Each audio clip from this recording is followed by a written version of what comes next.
Right everyone, it is Finn here, and today I'm joined by South African national goalkeeper and Durban City current goalkeeper Darren Keet, where today we're going to be playing Agree or Disagree, where essentially I'm going to be reading out a statement to you and you tell me whether you strongly agree, disagree or strongly disagree. First of all, how are you doing? Very well, thanks. Thanks for having me. It's nice to be here with you. I think we spoke about doing this interview or this show over the internet or online. But it's much better to do it in person, and nice to finally get to see your face. Yeah, and thank you. I mean, finally, yeah, it took a while, but finally. And obviously, thank you very much to Mercedes at Century City and Boston Coffee for making this venue possible. Are we getting a car? We might get coffee. Okay, we might get coffee if that helps. But obviously, thank you so much to them. We've got a tiny bit of a promo there. But starting off with our first statement, I want to get your take on this. I am currently playing the best football of my career. Best football of my career? Disagree. Disagree. Okay, can you elaborate on that? I always like to think I have more to offer. I'm not one of those type of people who are happy with where I am at the moment. I always like to try and improve. And I always, for some reason, I always feel I have more to offer. And I always can get better. And even though I'm at the latter stages of my career, I still feel like I can get more out of myself. Okay, which is fantastic to hear, because obviously last season for Cape Town City, you got relatively good individual numbers, 10 clean sheets, and this season so far you're also in the race. So it's fantastic to know that, from your perspective, that you think your best years are obviously still to come. Not necessarily to say still to come, but I feel like I can still be better than what I am. I've always felt that way, so I can still get better. Okay. Well, I mean, we see it with goalkeepers all the time. The older you get, sometimes the better you get, obviously. No, exactly. And hopefully. Hopefully. Well, I mean, you're doing relatively well at the moment, obviously. But also a bit of a cheeky question to throw in there, now that you're staying in Durban. Cape Town or Durban weather? Is Cape Town... Oh, no, Cape Town weather, 100%. Durban weather, I'm a fan of the rain, but not the humidity and not the high heat. So. Yeah. Then I wanted to ask you, one of the people on the channel wanted to ask, could the current Bafana, or agree or disagree, the current Bafana Bafana team could have lots of players doing well in Europe at the moment? Agree. I would like to say strongly agree, but I think in South Africa we have a lot to work on in terms of mentality-wise, in terms of tactical understanding. But I think technically we've got all the ability in the world, and I think the world knows that, and they've seen that. But I think it's a lot of a tougher game out in Europe, mentally-wise, tactically-wise, And from your experience, what was it like when you played in Europe? Did you feel kind of a gap in quality? I wouldn't say a gap in quality, but we were drilled in understanding the game, understanding the way the coaches want to play. It was always a point made of playing simple, playing slower. In South Africa, we play a very high tempo type of game. In Europe, it's a very slower tempo, but higher quality in terms of control pass. But no, I enjoyed it. For me, it was good. It was a good standard, and I think South Africa's definitely, we've got the ability to reach those type of standards. I think if you look at Percy Tau, for instance, he went to a second division team in Belgium, and he did well. And then when you do well, they look at you. Then he went to a Champions League team, to Club Brugge. So that's how quickly it can move in Europe. It's just about applying yourself, and I think he applied himself in the right manner. So as you kind of said, the South African team in general, our players have a lot of quality to kind of give. Yeah. Agree or disagree? South Africa are winning the next Africa Cup of Nations. I'd love to agree. It is difficult, but I can agree on that. Yes, I can. And agree. what is it like playing in the tournament? What is it like kind of representing the national team? Look, I've said before many times, it's one of the biggest honors for me as a footballer to play for my country, to represent the country.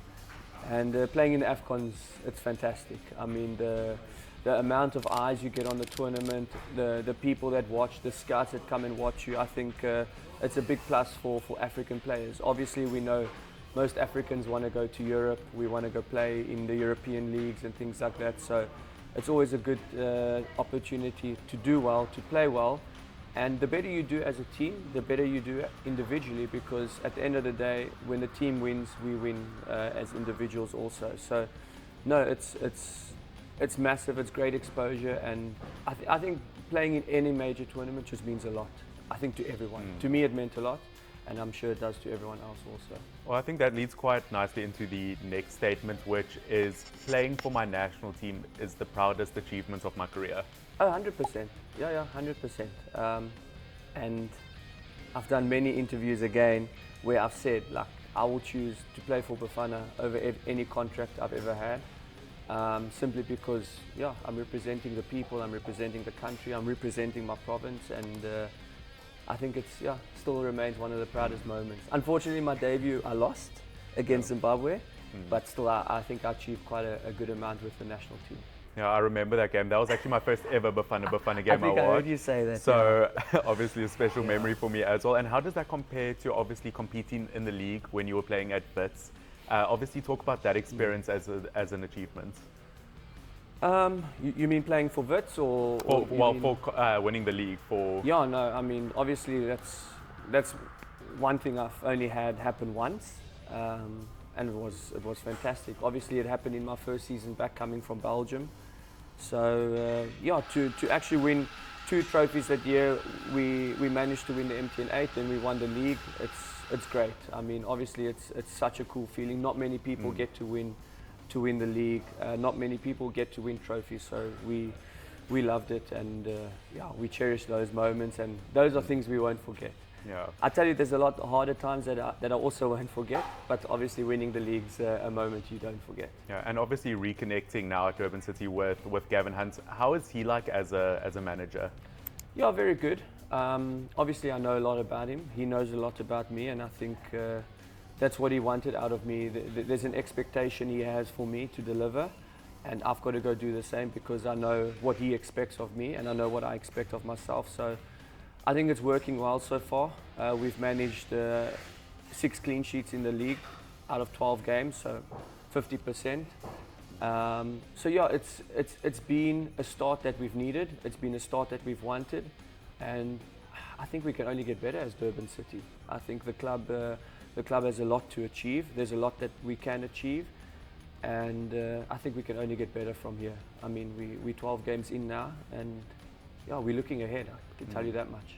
No, definitely. I mean, when I've seen the team play, I mean, it's been fantastic. Obviously, I went to the away game that you played against Stellenbosch. Yeah. And then on top of that, just talking about the league performances, we discussed it a tiny bit before recording.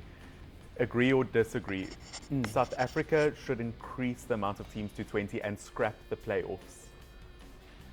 I would strongly agree on that, simply because I think more competitive football is better for players, and it's also better for the national team.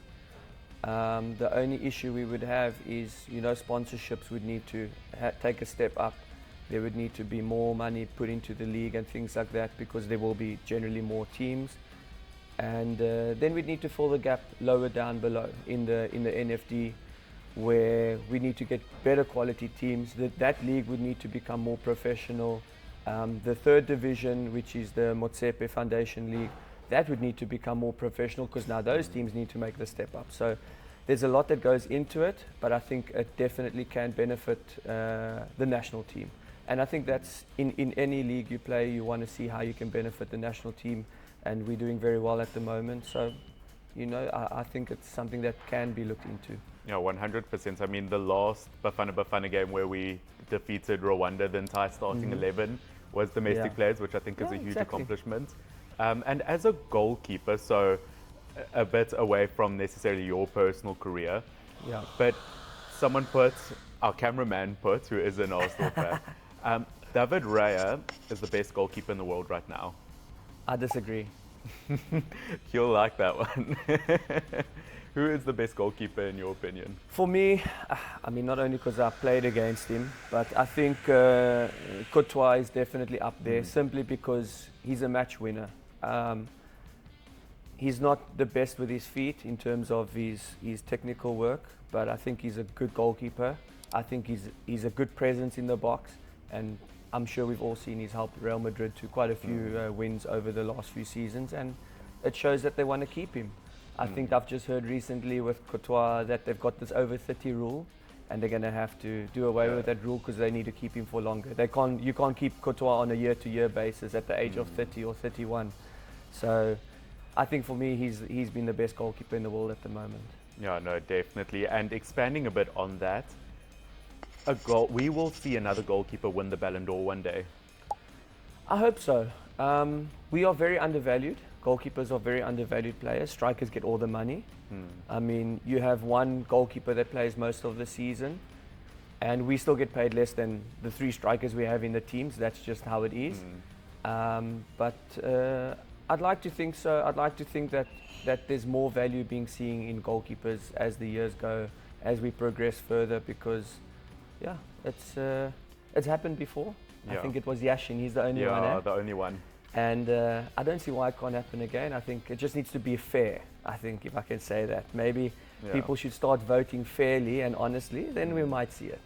Yeah, definitely, because the only way really a goalkeeper is going to win it now is not even necessarily a consistent tournament, but a penalty shootout in a World Cup final or something like that. And then the final question I have for you is, the introduction of VAR to the South African League will help our sport grow?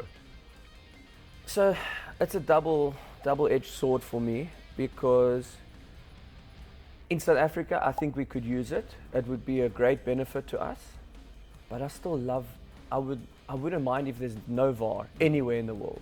I think if it's implemented in one, it has to be implemented everywhere. So if England and Spain has it, then it should be in South Africa and the rest of the African leagues. The reason I don't like it is because I love that. I love the openness of mistakes being made by referees also. We make mistakes, and it's okay if referees make mistakes, and games get won and lost by those mistakes, and that's fine. I mean, that's the life of a sportsman, that's the life of football, but look, I think if we're going that way, then we could definitely use it in South Africa, and we should be using it. Okay, fantastic. Well, thank you very much for this episode of Agree or Disagree. Obviously, thank you everyone for watching. Please do like and subscribe for more content like this in the future. And obviously, thank you once again to Century City Mercedes, along with Boston Coffee. Thank you very much, Darren. Finn, thank you very much. Appreciate it. Thank you. Cheers.